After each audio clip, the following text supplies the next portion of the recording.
Dawn's haze barely glowed over the eastern hills when the first injured slave leaned against Miriam's doorframe and peered around her curtain. "I've come from the plateau mud pits and have no way to pay you. Will you tend my wounds?"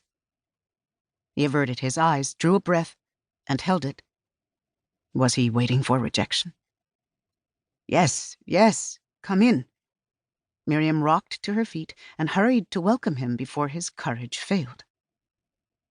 He stepped over the threshold, but hesitated after 2 steps onto her packed dirt floor. "Others told me Israel's prophetess offered care for free, but I didn't believe it." Miriam guided him to her sleeping mat, inspecting his wounds on the way. Besides the obvious cuts and bruises on his face, he bore deep whipping wounds on his mud-caked back. "I'm certainly not opposed to payment, but I can't turn away a child of Abraham in need." He laughed without humor. "Well then, you'll likely meet several of Abraham's children today. The temperature is rising quickly, and the slave master's tempers rise with it." Miriam eased him down on her mat, giving him only partial attention, while she listened for El Shaddai's guidance on proper treatment. "Shaddai, you know I can't minister to your people without your instruction."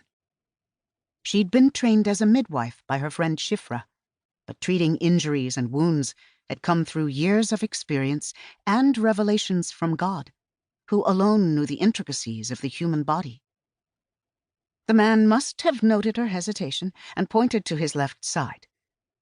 "I think my ribs are broken. The guard hit me in the face and belly after he whipped me, and then kicked my side when I doubled over. I need to get back to work before anyone notices I'm gone." "Let's clean up your back first, and then I'll check your ribs and belly." She could apply honey to his cuts without a vision to direct her, but she needed Shaddai's wisdom to detect internal injuries. Working quickly, she pleaded with God to speak, but he remained silent. Her heart pounded wildly. "Shaddai, where are you? I feel like I've lost my right arm without your breath on my spirit." "Lean back so I can check your belly." Hands shaking, she pressed on the man's abdomen, and though it was obviously sensitive, the tenderness seemed commensurate with a simple gut punch. "I don't think you're bleeding inside. I'll wrap your ribs for support so you can keep working." Before she could turn to gather the strips of linen, he grabbed her arm. "Thank you, prophetess. I'm sorry I have no grain or milk to give for your services." He dropped his eyes in shame. Miriam cupped his cheek as she had hundreds of plateau slaves before him. "El Shaddai provides for my needs. He is the one true God. And one day, he will deliver us all from bondage." The man's look of shame turned quickly to a bitter smile. "I hope your healing talents are better than your prophetic skills. El Shaddai cast us aside when Joseph died." "But he hasn't cast us aside," she said. "He speaks every day if we will only listen. We must never forget we're his chosen people."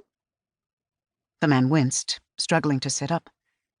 "If this is what it means to be chosen by your God, I'd rather serve Anubis and take my chances in Egypt's afterlife." "Get out!"